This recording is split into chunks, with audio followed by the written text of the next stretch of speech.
welcome to another edition of Wrestling Goons Radio. I am your host, Anthony Hammett, and today I have with me Daniel Tanner. Dad, what's going on? What's up? Yep, I'm doing good, doing good. Jason Tyree, how you doing, brother? Welcome back. Pretty good, can't complain. And Mark, how you doing, Mark Pitts? I'm doing good. We're here to talk to you about the June 20th, what was it, 20th edition of Monday Night Raw? I think 22nd. 22nd, June 22nd edition. Monday Night Raw. We had Brock Lesnar, who was officially back, even though he was back last week. He starts the show with Paul Heyman. Dan, tell us how Paul and Brock started off Raw. All right, so the music hits, and you see Brock and Paul Heyman comes out there and everything. They're basically saying that they're gonna destroy Seth Rollins and whatnot, which rightfully so they should because of the fact that he pretty much stole the title from them. However, they give a reason why they're back or how they were able to be back, and not because of money or anything like that. It was the fact that the only way he can be back was if he apologized. And so this was kind of a funny segment because he goes outside the ring, he apologizes to JBL, shakes his hand, and there's Michael Cole's like, hey, I don't want no part of this.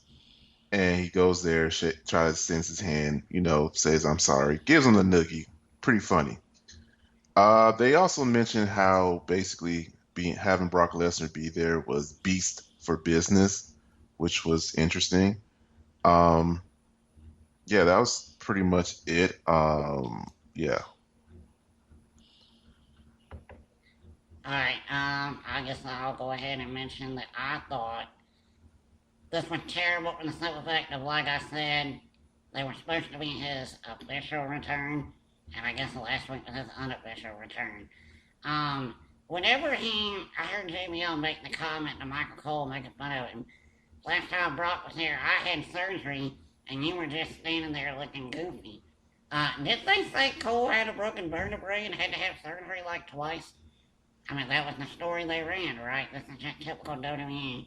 It was severed. Severed, yeah, his spine was severed. Yeah. That was. But apparently he was fine, and JBL was the one who had to be under the knife because he's a real man, I guess. I didn't get it, man. I didn't get how they didn't connect any dots. Jason, what did you think of the opening segment? Okay, it was bad and good at the same time. The bad part about it is it didn't make any sense story-wise. It's like, oh, you mean all he has to do is apologize? He could have came back 2-3 weeks ago. He could have came back a month ago. In fact, he probably didn't have to get suspended at all if it only took that. So that didn't make logical sense to me. It did show a slightly different side of Brock, a little bit playful there, which I kind of enjoy when he kind of adds a little more layer to his character. But other than that, man, I was unimpressed by the opening. And even for Paul Heyman, like, Paul normally brings some heavy-hitting promos, but it was like, I'll give it a B. And he's a straight-A student, but he gave a B promo. It was mediocre. Yeah, I might have to go a little lower than that, man. It was probably like a C for Paul Heyman standard. This feels like the CM Punk Paul Heyman where he's just kind of there. But Brock can't talk like Punk can, so it's not really going to work the same. The one thing I will say about this segment before I pass it off is it was the only segment where the crowd was heavily invested. The WWE Universe is so pro Brock Lesnar right now that it's ridiculous. And when he's there, it really doesn't matter. They can't screw up a segment because he's in it.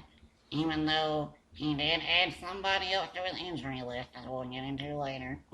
Brock is trying to destroy the roster, literally. Literally. My lord. Stop Anthony, it, Brock. You didn't like the noogie of Mike by Yeah, you know what? It felt like something Brock would do, but Brock would do it better. Oh, okay. That's my thought. That's my 2 cents. Mark, what did you think of the opening segment? And then we'll get it in. See, I actually, yes, on a Paul Heyman level, it wasn't his, top 5 or top 10 even, but he did a pretty good job at selling Seth as a sleazy, slimy heel and working up on how Seth can, I guess, quote unquote, possibly beat the Beast. That way, whenever it happens, actually, I think Heyman will do a great job at selling that Seth could actually beat Brock Lesnar. Um, Other than that, it wasn't really on Paul Heyman's standard, but I don't know if we should really judge all promos on a golden Paul Heyman standard, even if it is Paul Heyman. Not true. And also, it was so kind of B or C level for Paul Heyman that it almost makes me think that he's going to turn on Brock. I think we've been waiting on that for so long. Like, and I know I can reference in the group, I've seen many people say it. Like, almost anytime you get a Brock Lesnar storyline and you know that he's the babyface, it seems like that's the only way that it can logically make sense is that Paul has to go be with the heel. My problem and my point is when you do that, can Brock carry a babyface promo not just once, but regularly by himself? And I don't know that he can. Now, if this were 2003, I think he could. But now, I don't know. True. I have a little bit different take on that. I actually think that Brock would be better prepared nowadays than he would earlier in his career. I think that him being around Heyman long enough, I mean, you don't just stay around someone like that for years upon years and not pick up some things. And I think public speaking probably would be one of those. I mean, haven't he always had trouble with public speaking or mic skills for the Uh, longest? Well, see, that's the thing. I think that that's a bad thing he gets knocked on. Now, in his return, it's been really bad. He hasn't really cut many promos unless they're back. There's little movie vignettes they cut where they're just like hyping up a big fight type deal. But on Those are good. those he's really Those good are on the mic. those are good. But anything when he's like in a ring or he's in front of a live audience, it's not good. But if you go back and watch his early stuff, go watch his stuff with Kurt Angle, go watch his stuff with Big Show. Like, he's really good. He can carry a promo. He carried SmackDown pretty much by himself in that era back then. It was That's him true. and The Undertaker. Yeah. So, That's when SmackDown was good. yeah, it was. And that's when he was really. That Iron Man match him and Kurt Angle had, my God. It was like But then again, back then in SmackDown, wasn't Paul Heyman the writer? he was. And Paul Heyman obviously saw something that brought Lesnar from day one. So, I don't think Heyman started writing, though, honestly, until about 2006. Yeah. So, as far as being the head writer. Dan, I think the next thing we had on the night was, or you want to add anything real quick as far as what you thought? No, I'm good. All right, so Kane and Ambrose. Yeah, we got first match of the night, Kane versus Ambrose. The match was your typical back and forth match where we see Kane being a dominant in the ring against Ambrose until Ambrose come back and showcase what he can do. Near the end of the match, we see Rollins comes out, try to distract Ambrose. I know you hate this, Anthony, where Kane is about to finish Ambrose off, but still has a fight in him, but eventually fails and loses. We see Rollins is happy. We later see Rollins talking to Kane about getting the band back together again. Apparently, he wants to be on Kane's good side because he has reasons to believe that he needs some protection from the Beast, Brock Lesnar. But Kane disregards some sort of his apology. And Anthony, what's your thoughts on this? Because I know you hate those Titantron distractions. I do hate it, but at least they didn't let it mean the go home spot. They at least gave me one or two more spots after that. Although Dean still did lose, it was what it was. It was just a match. They get him on TV. And I guess it did kind of progress the long-term story of where they were going for this episode. But, so it was just, you know what, we had some wrestling, it just wasn't the opening segment. And yeah, they didn't really, it wasn't a bad match. They didn't do anything terrible with it. Ambrose doing this whole rope thing every single week. Do you guys like that spot repeatedly? Like, it's believable once or twice, but is it believable every single week? I don't know. It's his thing. Yeah, but if I'm the opponent, like eventually I'm gonna be like, I see what you're doing. Hold on a minute. Let me sidestep you. My bad. Or better yet, while you're leaning on the rope, I'm gonna kick you in the face, and you're not gonna flip on the other side of it. Yeah, I think less should be more on this. The less he uses it, the more out of nowhere it becomes. Yeah. And how do you guys feel about Kane all of a sudden just being a lot stronger? Like, where was this Kane the last 4 or 5 years? I think we've been seeing this Kane, or at least he's been around.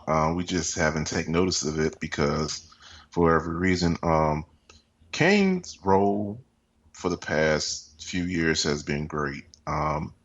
He's that guy that the company needs, even though he's not taken seriously, but he's still a great worker. But he hasn't. Like, this is one of his first times in, like, the last week, 2 or 3 weeks, where he's gotten legitimate wins.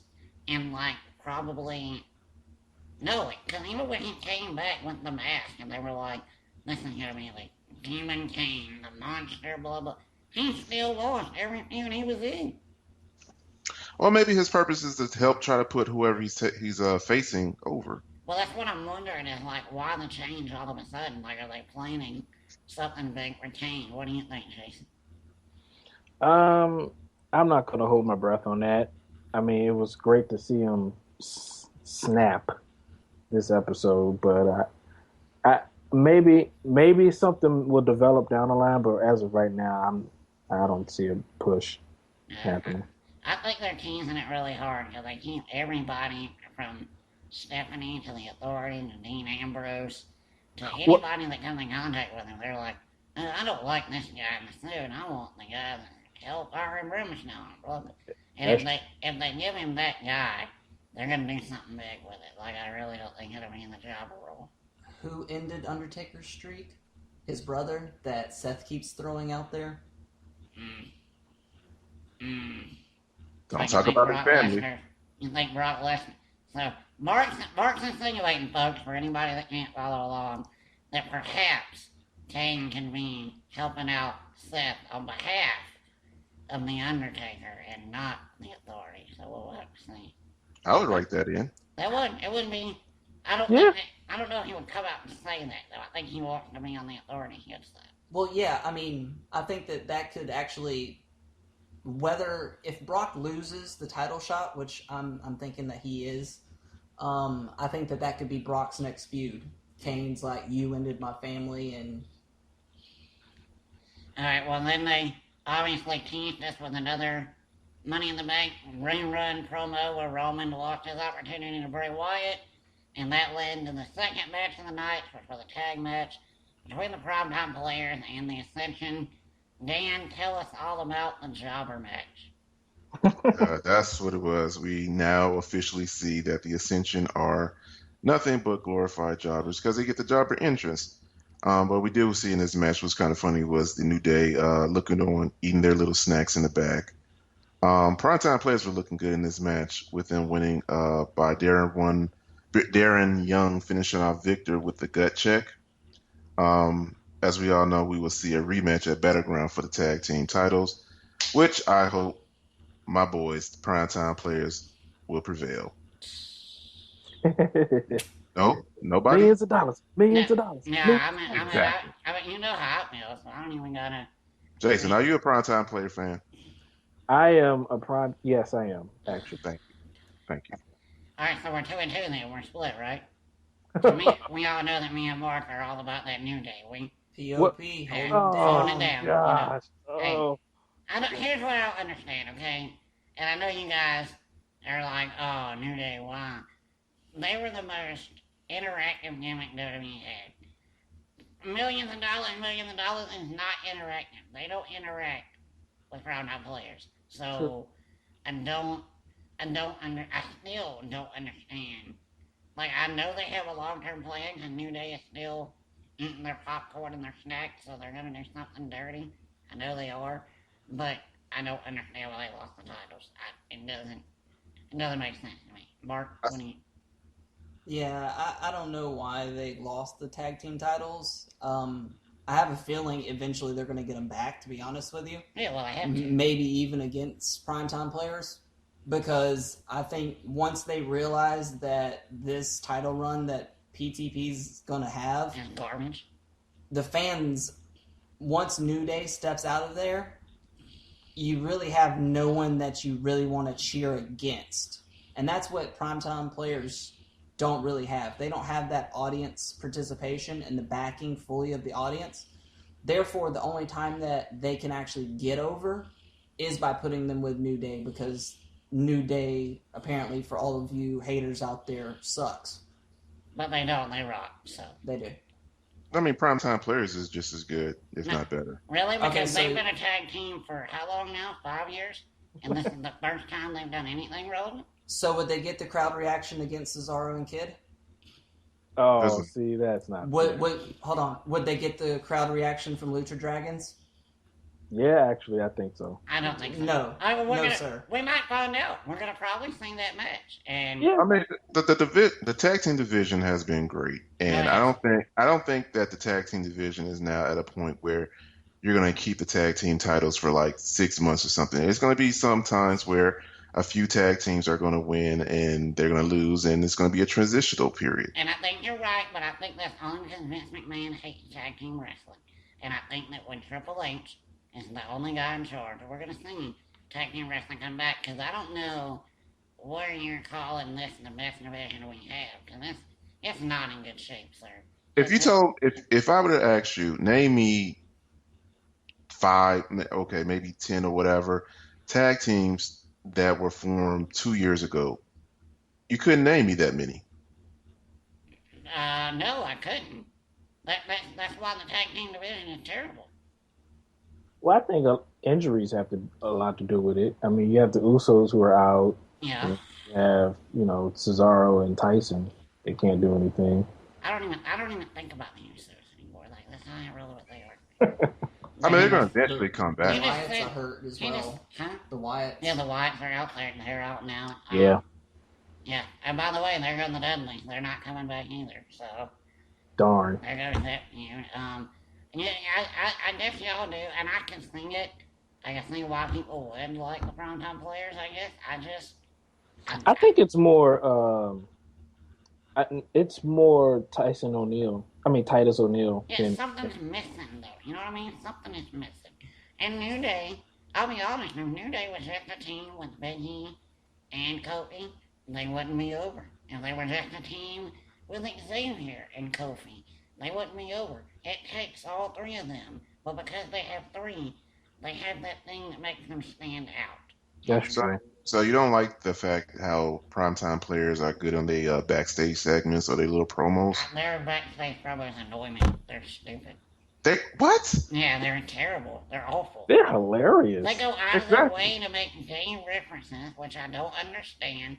I don't get that. And then, like, their inside jokes are too far inside for the common man. Like, I agree with that. Like, y'all get it. Like, normal people that are dedicated to reading the dirt sheets and know all the behind the scenes stuff, they're going to get it. They're going to be like, wow, that was genius what they just did, how they got that in there. But if I'm Billy and I'm 9 years old, I'm going to be like, well, that was funny, I guess, but not really. Man, I think they're a great team. I mean, they may not be the best tag team ever, but they're a great team.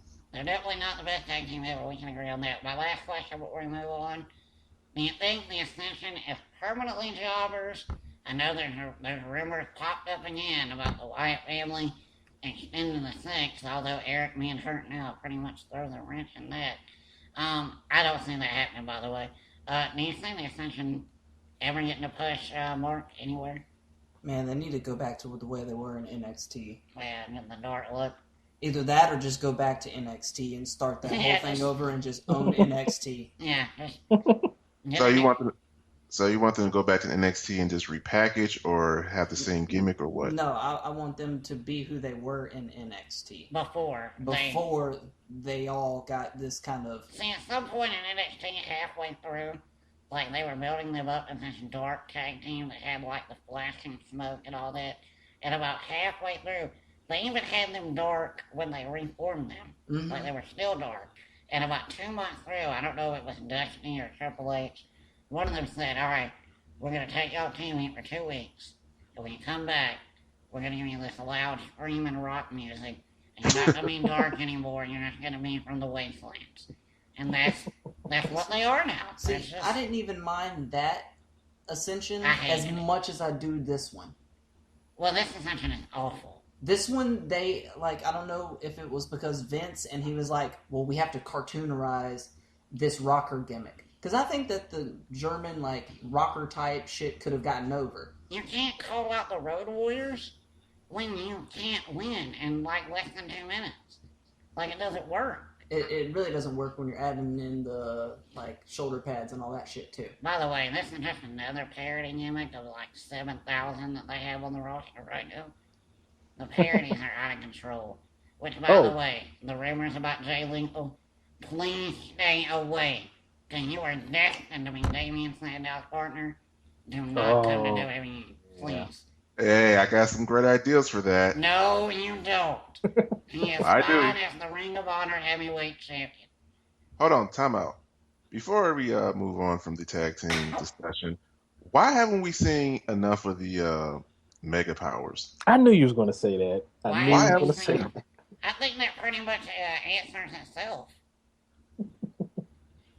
So, I mean, how many weeks can you be Macho Man? Well, not only that, I mean, they don't win. It would be different, like, if they were actually, like, somehow put on the clothes, and in a really, really messed up parallel universe, they had the ability of Hulk Hogan and Macho Man where they dressed up as them, and, like, they won their matches. That would be believable. But they don't. They lose in, like, 7 seconds. Yeah, that's true. I'm predicting this. This is going to be a pre-show match. No. Curtis Axelmania versus Mandel, WrestleMania 32 pre-show. Alright, but they've already ran that match, and they shook hands at the end of it. And that's how they formed the Meta Powers. Okay, well then we get rid of Sandow. We bring in Jay Lethal. He brings up his black. No. Oh, that's you hard. will not. Jay Lethal is the best wrestler on the planet right now, man. You will not do this to him. I will not allow it. I'm like Jay Lethal though, but Black Machismo, come on, that's one of a kind. Yeah, we can't even talk about that. But just a quick plug, folks. Go find that match between Jay Briscoe and Jay Lethal. It is off the charts. All right, we're gonna move on to the. Oh man, this is gonna be the match of the night. Everybody be ready for this. Roman Reigns and Sheamus. Oh gosh, I can't stand Sheamus. Oh, right? I don't know who I don't like more in this match. Oh god. I thought this was a solid match. Actually. Oh, of course you would. Go ahead and tell us why. Of course, this is one of those SmackDown repeats that we get. Pretty much.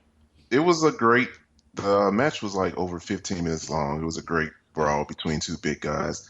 Sheamus, I know everyone hates him and stuff like that, but the matches between him and Orton were just horrible. But between these two, they had some sort of chemistry in the ring, a little bit. Yeah, mad chemistry.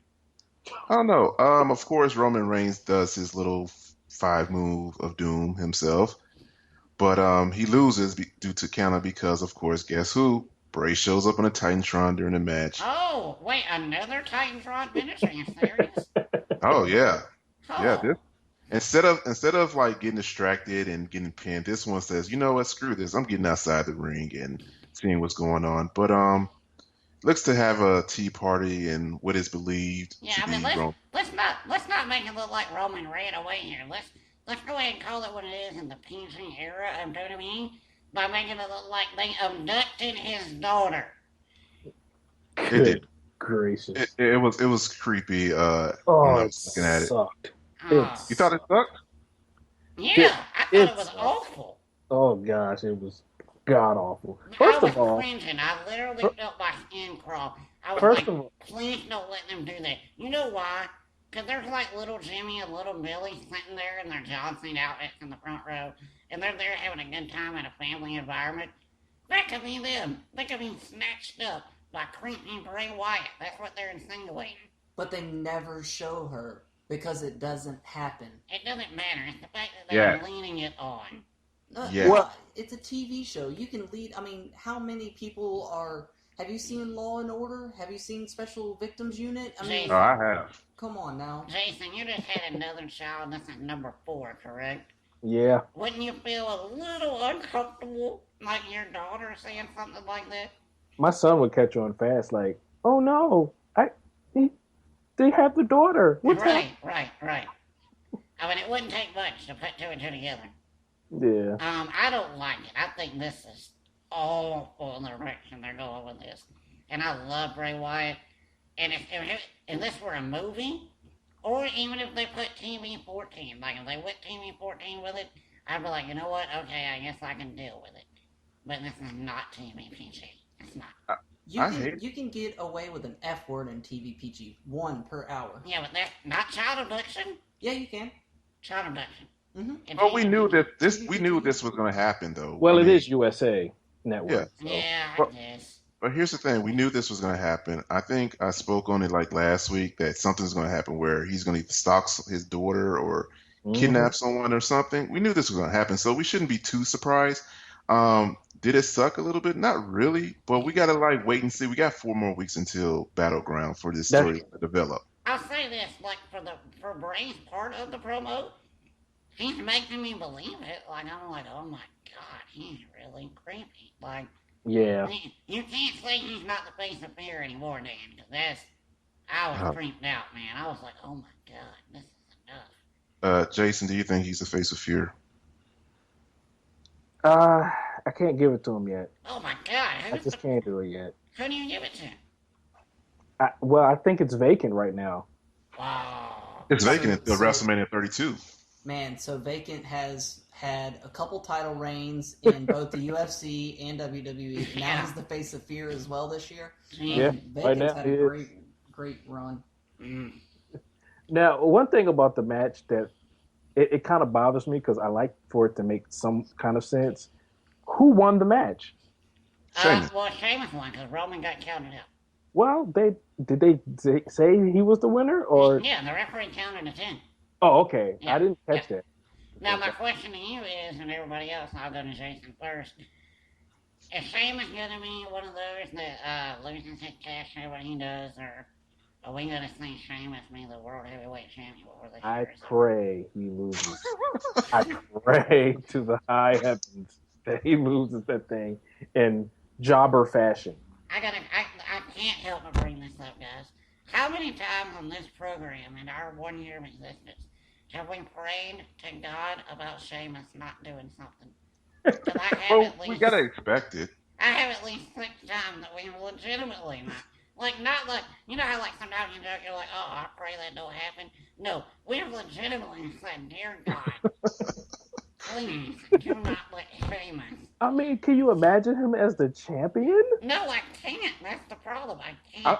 I don't know how they can go forward with storylines if he is the champion. Yeah, what would you do? But here's the thing.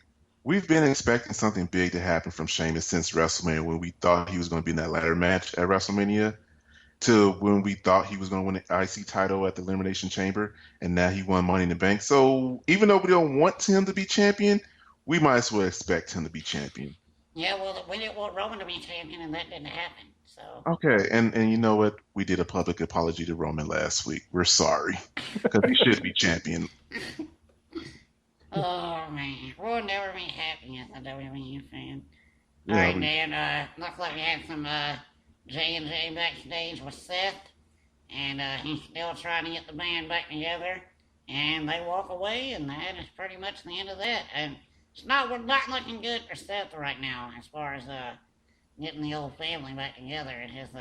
But he wants to make sure everybody knows now he's not afraid of Brock Lesnar. That's not the reason why he's trying to get everybody back together. He just really feels like they're a family.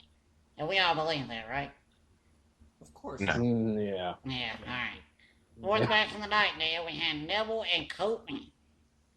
All right, the match could have been great if it wasn't for the I thought it was ridiculously funny. of what went on outside, especially from Xavier Woods saying Neville's better stop playing. I'm gonna call Gravity on you, which is a play on his other nickname, which is the man that Gravity forgot. Of course, New Dre tries to interfere, but Primetime comes out and have Neville's back and sell us the feud even more until the ref sends Primetime Player out and then sends New Day moments later in the back. At the end, Neville hits the red arrow and picks up the win. By the way, I enjoy Neville getting a lot of TV time and some good matches. Yeah, my thing with Neville, and it's not his fault. The booking. I mean, he's new, and I guess they're trying to get used to how to plug him in and stuff. But right now, I'm a little antsy with his booking, and I'm also a little nitpicky with the Red Arrow because it's a great move, but it just seems so long to set up.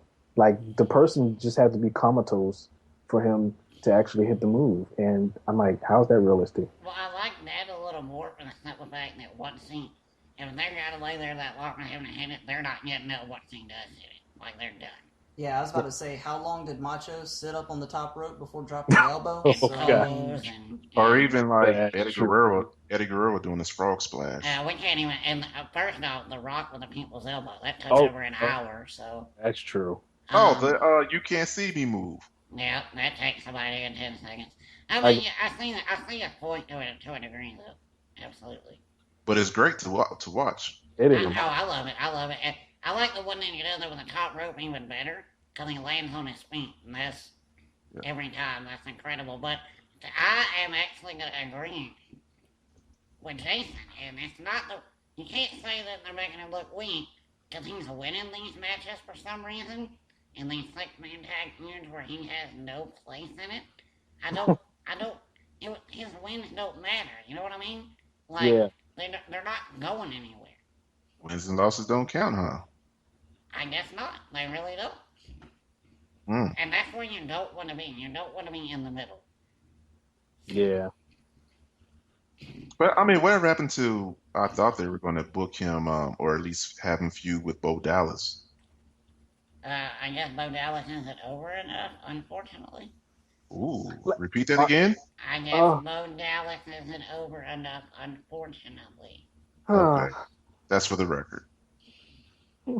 Adam Rose isn't on TV either, except for Raw Fallout. I just want to point that out. So Xavier snapping a photo. Now that's comical. Yeah, that is why that they rock. Yeah, y'all may not like New Day, but they are so freaking funny together. Well, it's upsetting me because I'm beginning to like them.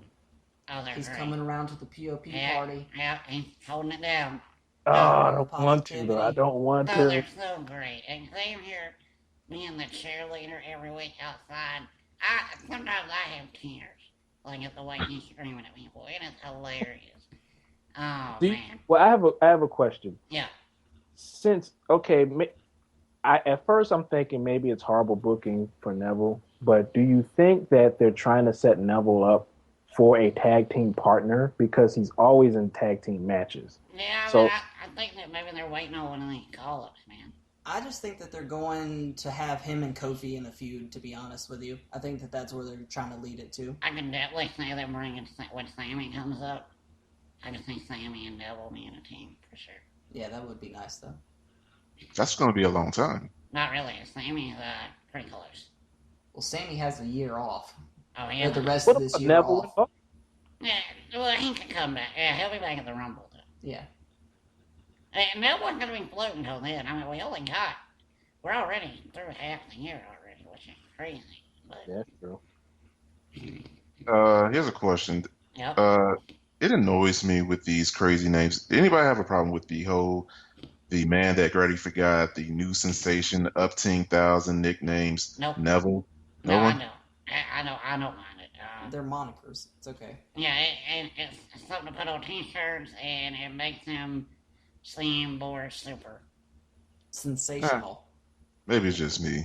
Like Superman. Superman had like 9 different acronyms. But overall, he was just Superman. Well, he was still the death-defying. You know, what about Sabu?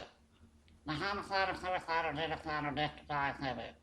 But was he announced that? when Yes, coming out the every ring. single time, word for word. Yeah, maybe the one thing I have a problem with the whole sensation part. But I don't I mind don't like playing that that. either. I don't understand why they dropped Adrian. That's just my thing. I just think that Adrian was a girly name. I don't know. Hey yo, Adrian. But they picked it out. That was their name they gave it. Don't make no sense. Yeah. Oh, alright, so after that we had Kevin Owens recapping the awful powerbomb to Machine Gun Kelly. And we got a promo of the Japan show that's coming up on the network on July the 4th. And Brock Lesnar will be there. The fifth match of the night, Dan, we had King King Barrett Barrett. and Zack Ryder. Woo woo woo. You know it. Yep. That's my boy. Alright. But you know what was great though was the promo that our Truth cuts, which was pre-recorded, where he's in his, I guess, royal costume or something, in his little plunger. But this match ends pretty quickly with Barrett giving Ryder the bullhammer. Barrett is winning now, which is good, Now, he right? beat Zack Ryder, so I'm not really going to call that a win. Yeah, That's a it's win. who he's beating. Yeah, whenever he But beats here, somebody with relativity, I'm going to be like, oh, he's back. Zack Ryder just won his tag team match in NXT, sir. Don't you it's talk a to me plus. right now. Don't you It's even talk to me right now about that. It's a How it's a dare you? plus. It's a plus because Barrett wins. Zack Ryder's still getting more TV time. No, it's not a plus, because Zack Ryder is officially on my crap list, and it's because of who they put in with NXT. Zack Ryder, you are done on my list, buddy. I hope Oh Who you. are you? no! Who are Yeah. you putting with? Tyler Breeze? No, he's now a tag team with Mojo Rawley, and they're called the Hype Brothers. The Hype Bros. Oh God! Don't call him up. Please don't call up I'm Mojo. done. I'm done. Oh, they're coming up. I'm You done. better No, believe. they're coming up. If they got to a rider, you just got a tag team added in the division, sir. And they Well, have a combo where it's the Rough Rider into Overdrive, into that little butt drop that he does. Not only that, Jason, spoiler alert for you. Mojo Rawley has a move now called Hammer Time, where he screams out it's Hammer Time. And you oh want to no! talk about a long move? He does a little hammer dance over the guy's head for like 15 seconds. Oh And I no! swear to God, he falls on his butt and does a hammer fist to their nose. He just falls and just does this. That's his move. After I'm gonna break, YouTube that. it's bad. It's so awful. Oh no! Guys, for our universe out there, You can WWE Network it for $9.99. $9.99. It'll be on there. It's true. We want to get that plug in. But here's my question to everyone. How does everyone like our Truth in his own little variation of being a king? He's gold. It's making King Barrett relevant, Well, which is hard to do. So, Poor Barrett. Good. right? Who did he piss off? You know what though? We've been saying that since about 2010. So, yeah, he should have been champion by now. we've been saying that since about 2011. So, Here's the thing too. I read somewhere that they're gonna bring back Bad News Barrett. yeah, I heard that too, but I'll believe it when I see it. I've seen so many rumors this week that I don't believe. But if they bring him back as Bad News Barrett again, I mean, it's a great thing. But it also proves that winning King of the Ring is nothing. Yeah, they're not. Or they just put it on the wrong person. No, well, that could be true. They should have gave that to Neville. They should have gave that to Neville, and he could have ran with that. Well, he's already being King of the Ring now by beating tag teams by himself. I mean, either where it goes, they both are booked pretty badly. No, I think Neville's just bad placement because, like I said, he's winning all these matches. He's not being booked terribly. It's just his spot in the place. Barrett is booked terribly. I can't name anybody on the regular roster booked worse than Wade Barrett. Nobody. He has been just terribly handled. And I don't tell Bray Wyatt because he's not regularly there. But Barrett's always there and he's always losing. Always. Yeah. Anything you want to add in this match? It was a quick thing. We pretty much touched on Barrett. Anybody else have anything they want to add? Nope. Nope. Alright. John Cena's promo, Dan. Take it away. All right. John Cena comes out, talks about how he enjoys being the champion, talks about the symbol of being the U.S. champion, talks about Kevin Owens giving him some praise, giving him props of beating him at Elimination Chamber, but at Money in the Bank, he gave him mutual respect, but Kevin Owens just attacked him. And John Cena talks about beating up how Kevin Owens beat up a 90-pound position, which I thought was funny. Cena again is praising Kevin Owens as a wrestler, but he thinks he's a piece of crap of a human being. He refused to give him the title or give him a title shot to a dirtbag. Think about accepting the challenge that he may not win. Not sure what to do, which he makes some valid points about him asking KO to give him the NXT title match, but KO says no. He in the right has the right to say so too. Anyway, well, I'll get into that in a minute. That's crap. What else? Starts to finish him. Oh, what else? Kevin Owens' music hits, comes out. Kevin Owens said he should be sad about Cena, but he isn't because he doesn't care about other people's opinion. He doesn't care about Cena's opinion. Talks about how people talk about his look, being out of shape, being a slop, and a dirtbag now. Gave some facts about what he did at Elimination Chamber and Money in the Bank. And at the end of the day, Kevin Owens cares about winning titles. Goes on to finish his promo in French. Cena comes back and start talking back in French, Chinese, English, and some sign language. This was great. Okay. You want me to take this away? Go ahead. Right ahead. All right. First off, let me tell you that Cena's points are not valid, because apparently he didn't hear Owen's promo from last week and the week before that about why Owens doesn't do NXT Open challenges, and it's because he doesn't want to feed his ego like John Cena does every single week, having to show himself being stupid and not smart, because only a smart champion has prize fights, and that's what Kevin Owens is a smart champion, because he has a family to provide for, unlike single bachelor John Cena. So, that'll answer that question, sir. Secondly, Owens, as far as being fat, out of shape slob, yeah, good job by Cena for calling that out. Even better job for Cena by proving to Owens, hey, I can speak French too. That was smooth. Only thing I didn't like about this promo, they should have translated what they said to us in French. Yep. Maybe it wasn't translatable for PG. Well, maybe they should have bleeped it out on the bottom of the screen and still told me something. Including China. Jason, what do you think of this segment?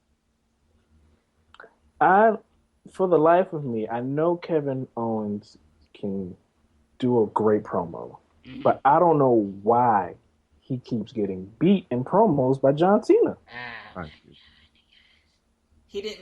Cena didn't win the first round. Well, that's the only round he didn't win. Every other round, Cena just keeps winning. I think we're gonna have to go back and look because, all right, first off, I wanted to say the cancer kid is default, and I don't think that's fair. Because, it's fair. Because he was losing that promo until that moment. Okay. That's true. He was losing it. And after that, you can't win. You lost after that. And he knew he lost because he had that look in his eye like, I lost. But I don't think and I've seen a lot of other people say this, so maybe I'm just biased, because everybody knows he's my favorite wrestler. But even if I took that out of the equation, I don't think he's gotten murdered in these promos by John Cena. Not murdered, but Cena still gets that win. But you gotta think about it's John Cena. You're competing against the top guy. So name one on The Rock's comeback that The Rock won. Oh, he lost the ball. Oh well, yeah. Rock got slaughtered. And The Rock's the greatest speaker ever. Well, not anymore. I mean, does that mean John Cena is? I mean, are we really gonna have to say that? I don't see John Cena beating Seth Rollins. On the mic? Oh, Seth is different to me. Seth can take the role that you give him and play it well. But if you ask Seth to improv, I don't think Seth can do it better than John Cena. No way. Oh, okay. Yeah, that's true. That's a good point. I think John Cena proved it. Like with the kid. Like, John Cena knew he was losing that promo. when he saw that kid, that was his moment. He took it and he ran with it, and that made the whole thing. John Cena is great at it. But as far as Owens, guys, I'm telling you. I know Dan's not a believer either. He's not yet. Dan's not sold. I'm not sold on the promos, but in-ring ability, he's great. I give him that. I don't know if y'all noticed this. Like every time he gets done with a segment, they always follow the Authority backstage segment, and they're always watching and commenting on what he says. That's true. They should be He commenting on has the Cena. potential.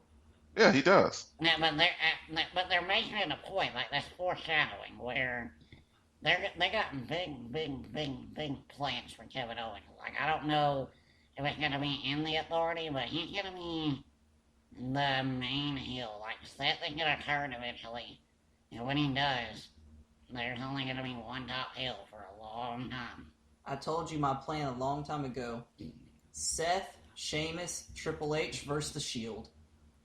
That's awful, but I would still sorry, buy it. Kevin, not Seth. Yeah, that's awful, but I would still probably buy it. Yeah, I don't see I have noticed the whole Authority quote unquote backstage approval. Maybe he does join the Authority. Being a champion, being the guy, that's a little premature. I think No, it really is. Within a year? I think so. I think it's pretty much premature because it's like, how do you set that up? well, how do you not Well, set easy. it You up? have the And authority. then Seth was never in the title picture until the day he got it, ever. but he had Money in the Bank, so that Because makes of? sense. Yeah, but how do you, was he ever, he got Money in the Bank without ever even being in singles matches.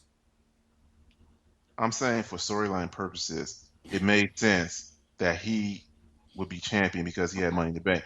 How do you put Kevin Owens in a title picture He could win right the Royal now? Rumble. I don't see that happening, really. So, Sheamus and Triple H are former workout partners. Triple H has lots of friends in the business, but that doesn't mean that. Why couldn't he just be like, "Hey, Sheamus, it's best for business if Kevin has Wait, this." Is it really best for business? Wait, Triple H has, yeah, it really is best for business, I promise you. But, Triple H has lots of friends in the business, you're right. And they all work for WWE in, like, really high standards. All of them. The New Age Outlaws are head trainers in NXT. Well, Scott Hall screwed himself up, so he doesn't. And Xbox, that's self-explanatory. Kevin Nash, until he had this domestic thing, he had the Legends deal going on. He takes care of all of his friends, and they're all in. Not China. So because She's not a yeah, friend. that's true. Yeah, So China's because- not a friend. She's not a friend. So Former because friend. you're associated with Triple H and a guy like this that you just signed, he says, "Okay, I like you, kid. You're one of my buddies. I'm gonna give you the belt within 6 months." Yeah, That's- he's seen something in him, obviously. He gave him the NXT belt on his first attempt. His first match. And pretty soon he's gonna lose it, and it's whatever. Yeah, I mean, you know what? He's losing it because he's not there anymore. Right now, he's having to fly from wherever they're at back to Orlando for the tapings, and then get back on a plane and go back when they're at a Raw. He's going to 3 shows a week. That's true. Not on top of all the house shows. Yeah, he can't keep doing that. He's only losing that title for travel purposes, I promise you. But he is losing it. He will lose at the 4th of July show. I will readily admit that. I think you guys are giving Kevin Owens a little bit too much of a push than what is deserved right now. Maybe, I mean, it's easy to say that right now because we're not saying that it's going to happen tomorrow. We're saying that you better get used to, like, in 2 years, Kevin Owens being the focus of everything you're watching on WWE. In 2 years. And then another thing, too, that means that we're going to see maybe another year of the Authority. I think it's about time for the Authority to sort of I don't wind think down. they're going to ever disassemble the Authority. I was about to say, how long did Vince run shit? You ran it for okay. Well, that's different. But I'm saying as far No, Triple H is the new Vince. He is about to own this place after Vince leaves. This is his. what I'm saying, based on what they're selling us on TV, is that this is like the Corporation 2.0 in a way. we're incorporation pretty much only lasted for like what 2 years maybe. But there's always been an authority angle in any company, in any era, no matter where you look back, there was some kind of authority struggle because you don't have a storyline if you don't have that. Well, I That's why mean, we had the general managers. beyond that, the only people that are quote unquote actually the authority are Steph and Triple H. They can replace pieces on a puzzle just like they did whenever Seth Rollins Yeah. joined and Randy Orton left And and if you Kane joined. if you have general managers, you don't have them. Like there's no point of a general manager if Triple H and Stephanie are there. Because they're just going to be able to overrule anything they say. So you don't think that this whole authority thing is a little bit too much, just a little bit. Of course I do, but I think at the same time, like Mark said, with Triple H, the reason Vince went away and they took that corporation thing and gone, because Vince was in his 60s. Like Vince didn't want to be on screen. Triple H loves the spotlight. He loves it. He's not going anywhere. So the authority angle isn't gonna die. It's just not. They're just gonna find ways to change it. Like you don't change the wheel, you just change the pieces in it.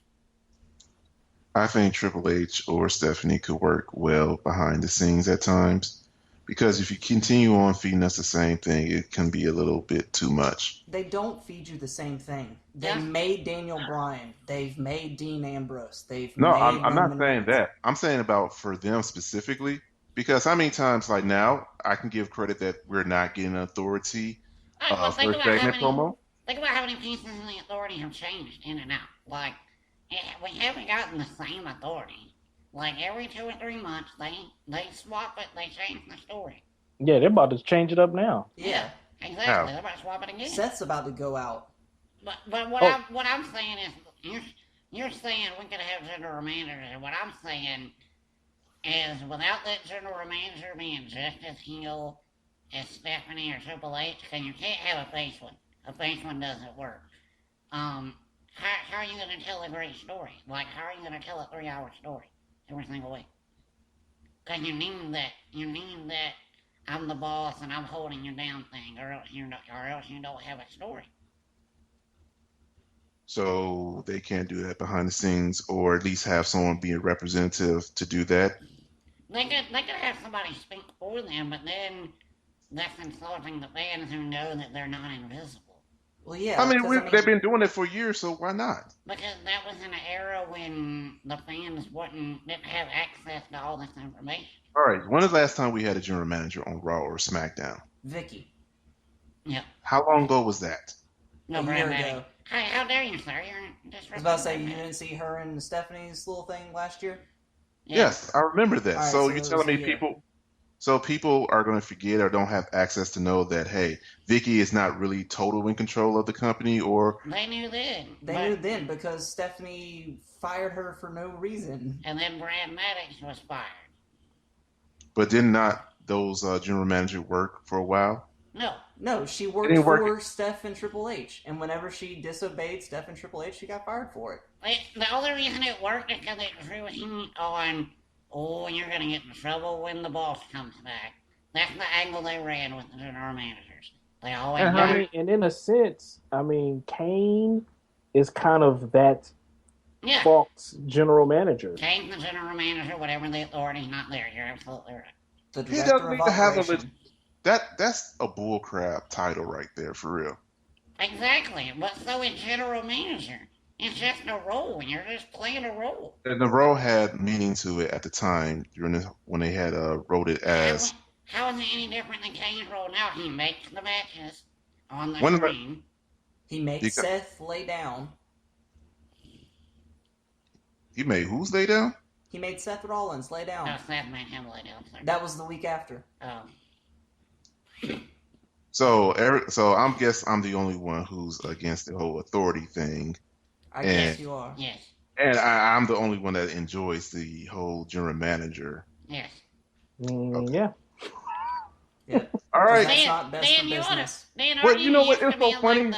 Aren't you It's used so- to being the only one that likes things? Or No, I'm saying, but it's so funny. Like maybe 6 months ago or so, we were like just talking about how it was time for the Authority to take over and came up with crazy storylines like, oh, Sting could probably be the one to end the Authority and storyline or whatever. And then that was but you're changed acting up. like, all right, we all said that. We were like, oh, that's great. Sting gonna be the one in the Authority. We know they're coming back. Like, that's just a short term. That's like sending the guy in the territory days off for 6 months. And when he comes back in 6 months, he's gonna be stronger than before. The Authority were only gone during that Yeah, Survivor Series. I agree. They Month. wasn't gone long enough. I didn't like that they brought him back that quickly either. But now that they're back, they're back. Like I don't know what else you would do. The only way that I can see the Authority splitting is if Steph goes heel and Triple H goes face at some point in time. But even then, they're not gonna. It's still going to be a power struggle between the They're two gonna Authority build their own members. authorities. Then you'll have two authorities. Or give me Shane. Yeah, well. Yeah, that would be great. Steph is trying her best. Okay, you leave her alone. In a perfect world. Bull crap. Let's bring back Shane. You didn't hear Steph say that she was trying to bring back Shane, Dan? Just calm down. All right, so we're gonna move on to the. She needs to do better than just try. She needs to do it right now. I'm I'm sorry.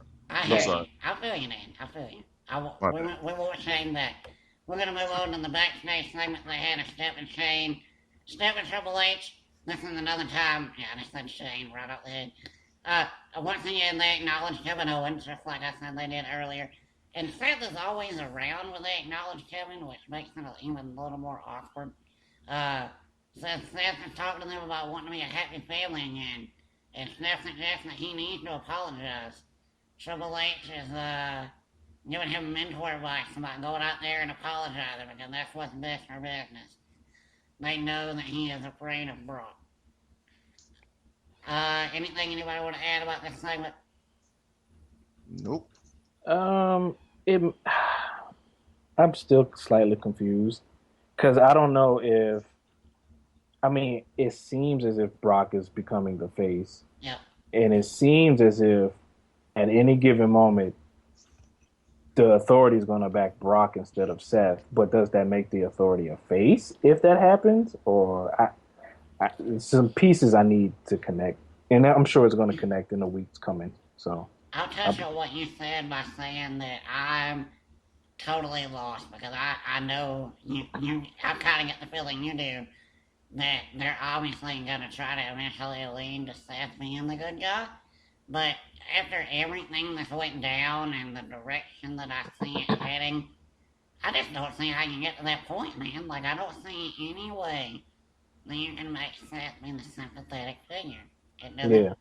I know it doesn't make any sense to me. Next segment we had was Paige trying to rally the divas again against those evil Bellas, and Oh God. yeah, I don't know. Apparently that's leading to something bigger down the road. I hope, because right now that's another storyline that just doesn't make any sense. The sixth match we had the Bella Twins with Alicia Fox versus Naomi and Tamina. Dan, how'd it go down? Pretty short, quick, simple, stupid. It was really dumb because no one's really going to get into this match when you have two heels going at it like that. And it doesn't make sense. I don't understand why Alicia Fox is with the Bellas, really. Maybe, I guess, to even up the odds whenever Paige probably, and this is the theory, that she brings up the 4 horsewomen. Yeah, I don't know if it's going to be all 4. That's not, Well, the 4 plus Paige, Bella's Alicia Fox, Tamina, and Naomi. No, that would be all the way at Survivor Series. That's the ways away.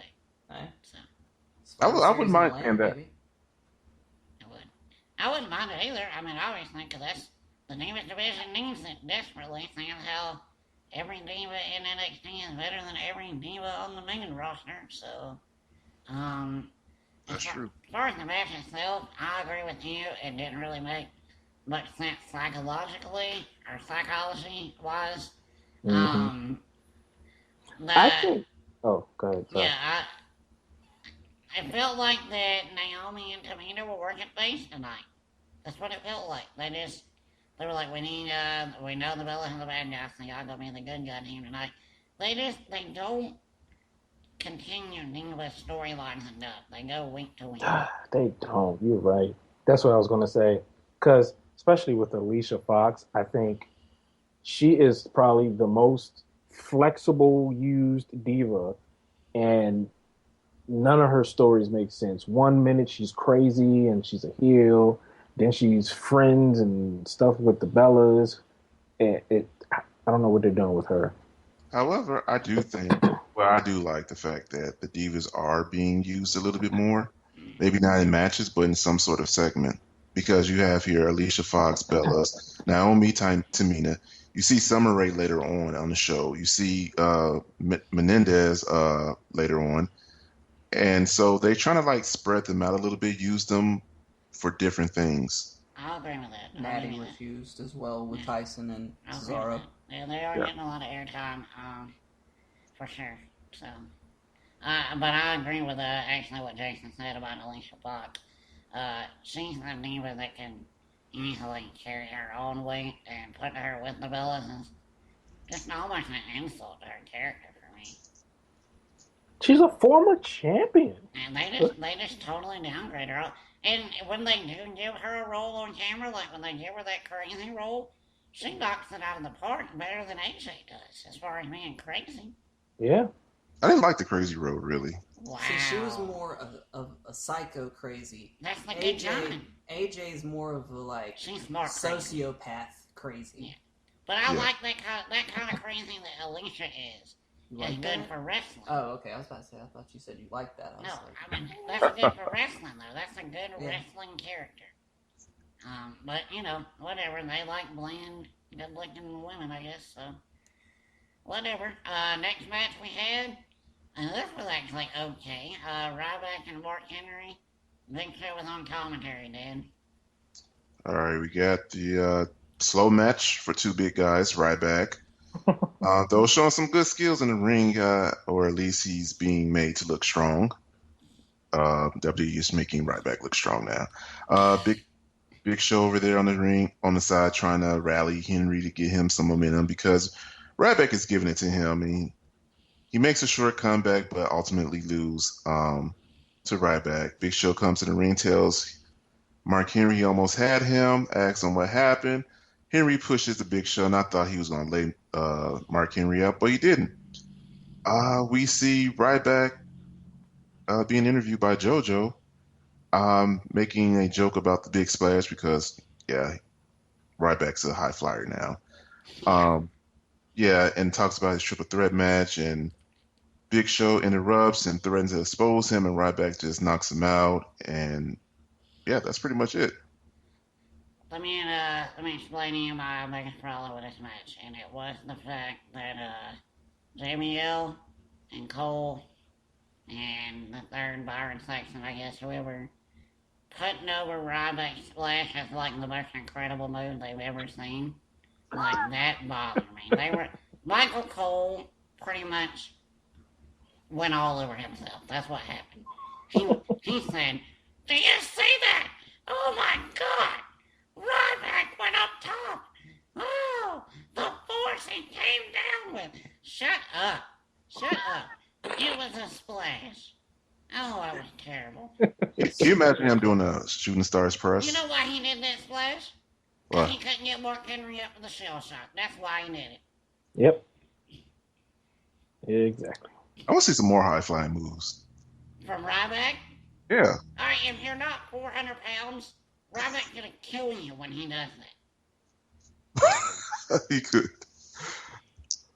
The only reason he did it was because it was Mark Henry, because it's like landing on a trampoline when you land on Henry. Let's see Ryback do the spinning splash. So, I have a question, though. Stop it, Dan. Anthony, Yes. would you rather have Michael Cole sell oversell? Or would you rather him go back to the old vintage Michael Cole? I wouldn't. What do you can't say vintage Ryback on that. Well, I mean, not the like constant vintage, but the kind of I'll be not honest with you, selling that as Cole much. didn't bother me.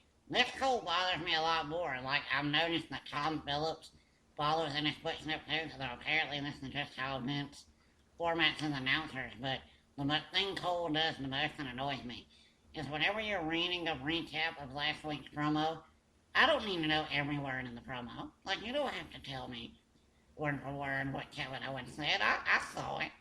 But Cole does. Cole tells me sentence for sentence exactly what happened. And that, He should start that off with "and I quote." yeah, that'd be Oh hilarious. gosh. Yeah, that Cole I miss. I want that Cole back. Well, he has more to oversell because he's not selling the WWE app or what's trending on Twitter as much. True. anymore. Oh, and by the way, this is another thing that annoyed me talking about Cole. Now that we're without the WWE app, they did this during the Kane Dean Ambrose match, and I'm sorry I didn't mention this earlier. Don't tell me the spots that happened during commercial. Don't tell me word for word like I'm on radio without giving me the footage and letting me see it. That annoyed me. Just treat me stupid. Just let me see the match from what's happening right now and act like nothing happened during commercial. That really got on my nerves. And they were like, and now Kane is on the offense. During the commercial break, Ambrose had him down, but Kane threw him into the apron on the outside. And then he hit him with a body slam. Yeah, okay, show me, or else don't tell me about it. That's my 2 cents. Well, they should eliminate the commercial breaks. Or they should tell the USA Network not to be so pansies and allow their app to run it. Wait, is that what happened? Yes. The USA Network is what shut down their second stream app. Yeah. That is figured. awful. I figured. I didn't know. I thought they were just doing it for production costs. That's No, it's the same cameras. wow. Thanks a lot, USA. Now we get crappy radio broadcasts. Awesome. Anybody got anything else to add to this match before we move on to the main event? It was good to see JoJo. Yeah. She didn't really want to announce it. I can tell she was taking over for Eden. Yeah, Ian's in trouble, I guess. Did she? I thought she was still grieving or something. Yeah. She might be, but her Twitter, oof. Yeah, it's been rough.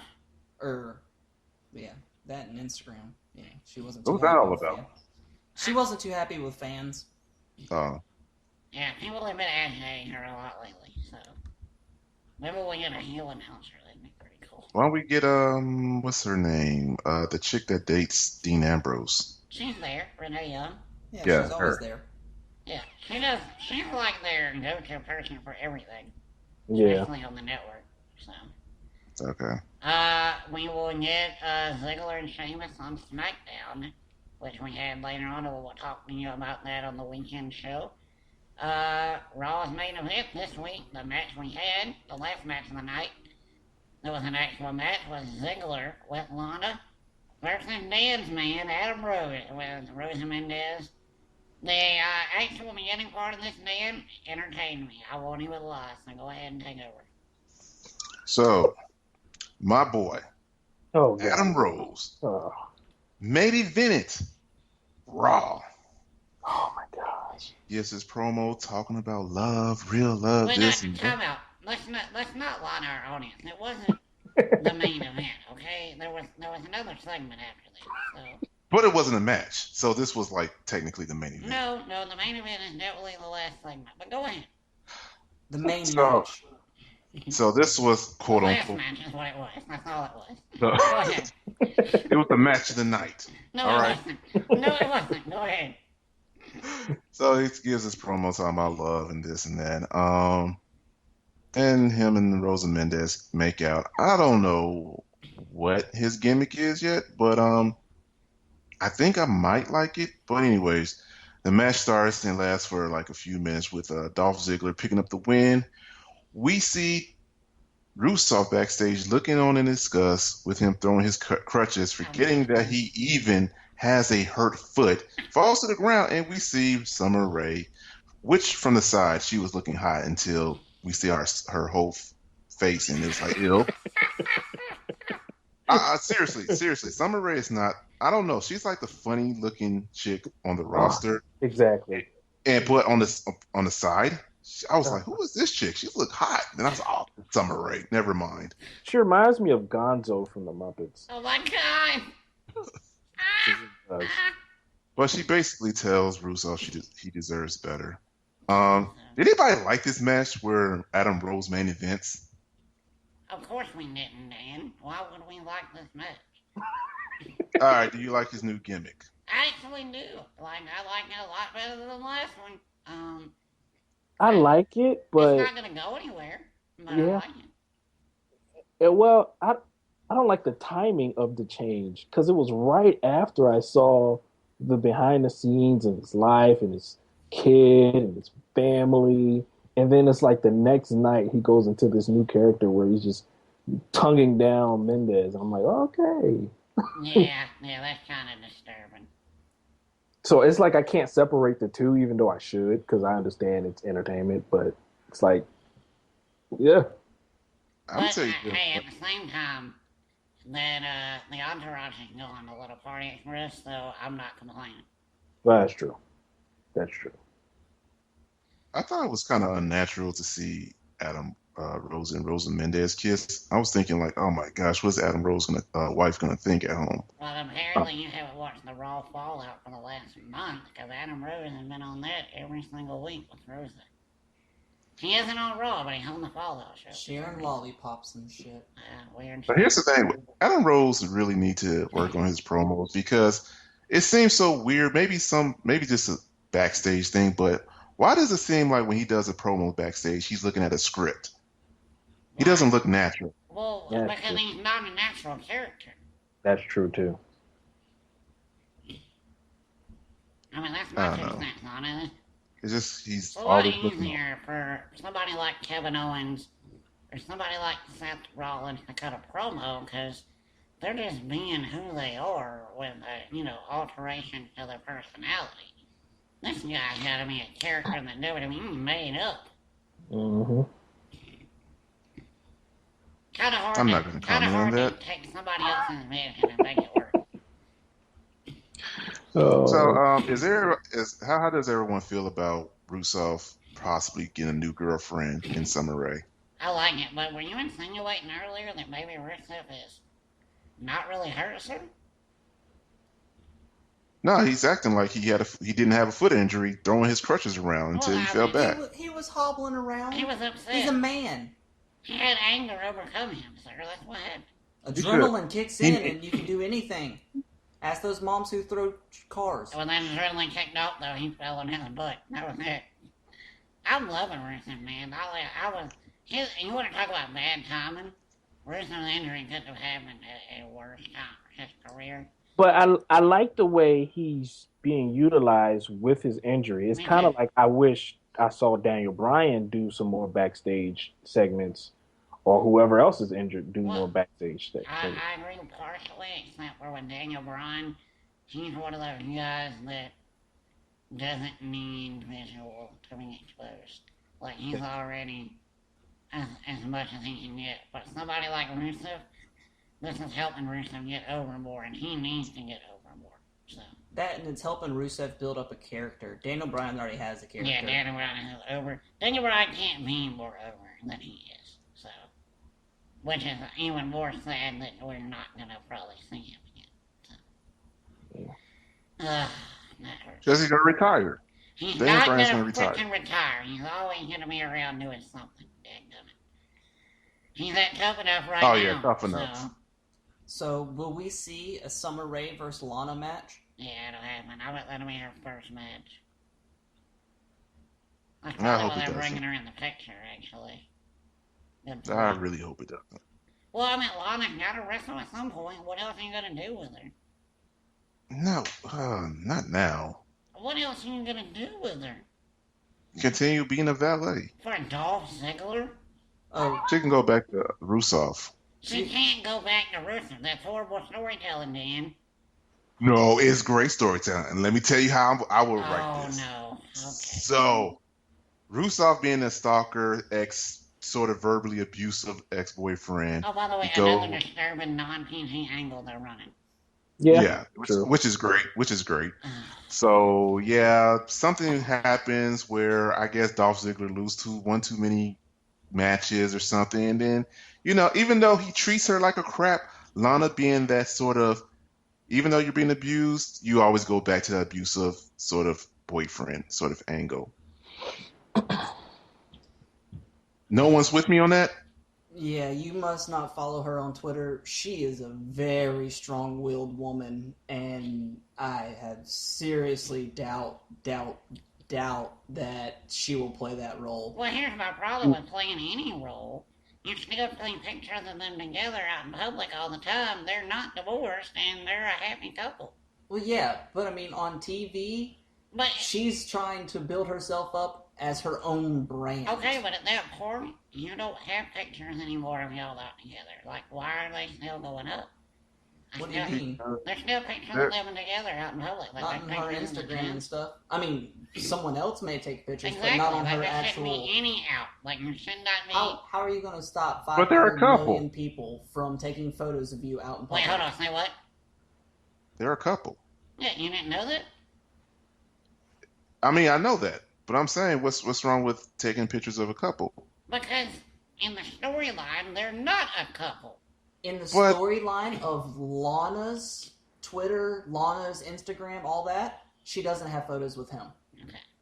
But this is not the time where it's like in the 80s where you're seeing Hacksaw and Iron Sheik getting No. busted for drugs, No, and then I they get just that, break but- kayfabe.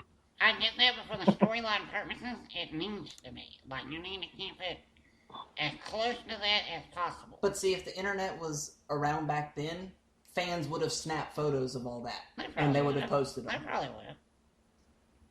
Fair I enough. mean, you gotta let people have lives too outside of the ring. I see your point. I know that they can't not do that. I'm just saying, when you're in a storyline like this, and I know, same thing with Triple H and Stephanie. That's kind of why they haven't ran that angle yet, because we know that, yeah, you can say, whoa, I hate you, we're going to get divorced, blah, blah, blah. We know you're not divorced. So, it's going to be kind of hard to invest in that angle, actually. So you're basically having trouble putting logic and storytelling together, like as far as like what's going on in real life versus what's going on in storytelling in the ring. That's how wrestling storylines were built from the beginning of time. And that you're always trying to find a loophole in it of why that can't be real. At some point in wrestling, they got away from that, including with spots and moves. Nothing has to make sense anymore. And it has, it has to look good. That's all it has to do, is look good. Yeah, wrestling has evolved. No, it needs to make sense still. I don't think not being. I mean, if I'm in the wrestling business and I have a girlfriend or wife, I shouldn't have to like be secretly in public with my significant others. Jason, do you think that there's a line between kayfabe and non-kayfabe? In this day and age, yeah. So, I mean, what do you think there's too much or not enough? Well, with WWE Universe, as it's been called for about 10 years now, and with social media, people are going to see Raw, then they're going to get on Twitter, then they're going to get on Instagram, and they're going to see, wait, these two things aren't lining up. And so they're not, it's going to take away from the storyline, I believe. Exactly. Yeah, so I agree with you on that. But I see where Daniel's coming from on that too as well. Hey, I'm not going to be hiding away from my wife if I'm in a storyline with her on Raw as well. So I don't know how you would navigate that. And I think they're probably testing that out now. That's what I really think this is with the whole Lana Rusev thing. They're testing it out, see how that works. Seeing if people are going to respond a certain way or not. True. I can see that. It's almost like, do you expect Cody Rhodes to be in Stardust costume at his father's funeral? No, and I personally, that's just another side note. I think they're going to drop that, which is unfortunate. But I know they love making money off of a last name, so I can definitely see him being Cody Rhodes here really soon. Yeah. This could be the best worst thing No, possible. it's not. This is terrible. They did not let Stardust develop the way it needed to. They were But booking him kind of that's my crazy too. opinion. Final segment of the night, guys, and we're going to go ahead and get this wrapped up. Then Seth Rollins has to become a man and do what men do and apologize. Yeah, got to go out there, call out J&J Security, Kane, which Kane and J&J were getting some encouraging advice about them hearing what he has to say from Triple H and Stephanie. He goes out there, tells them he's sorry. Basically, all that other stuff, trying to be a group, a unit again. Then Brock Lesnar, music hits. They pretty much leave him out there. Brock about to go into the ring, but Kane attacks him. He beats up Kane. He beats up Joey, and he beats up Jamie, which he legitimately, what I'm hearing is he broke his 3 ribs. Yeah, legitimately. Yeah, he suplexed Seth Rollins a few times. In fact, the crowd is like really into it. They say he's doing it again multiple times. Then he's about to F5 Seth Kane until Kane comes back and attacks him, and that's when everyone just started attacking him, which pretty much makes him look weak now. Uh, yeah, Not believable. this segment was awful. This was probably one of the worst endings to Raw you could have other than a tag match that don't make sense. This was bad. I can't say it any other way. How long did that beatdown last at the end? I had about 9 minutes from the time. Yeah, I had about 9 or 10. I had about 9 from the time that Brock lost in the last comeback, which was after he broke Jamie's ribs. It took so long for him to just continually get beat down that by the end of it, I was just yawning. And you want to talk about storytelling? After all this time of Seth just being the dirtiest, conniving, I hate everything about you, J&J, and I hate everything about you, Kane, after all this. Now they're all good. That's it. I think it's not necessarily because of what Seth is like apologizing to them. It's more so that Triple H and Steph are more so encouraging it and saying, "Why don't you just do it?" Why of all times when you jump in the fight with Brock Lesnar? I mean, it was a what supposedly be a 4-on-1 fight. For Seth Rollins. Like, why would they help him? That goes back to my logic complaint that I have. It doesn't make sense.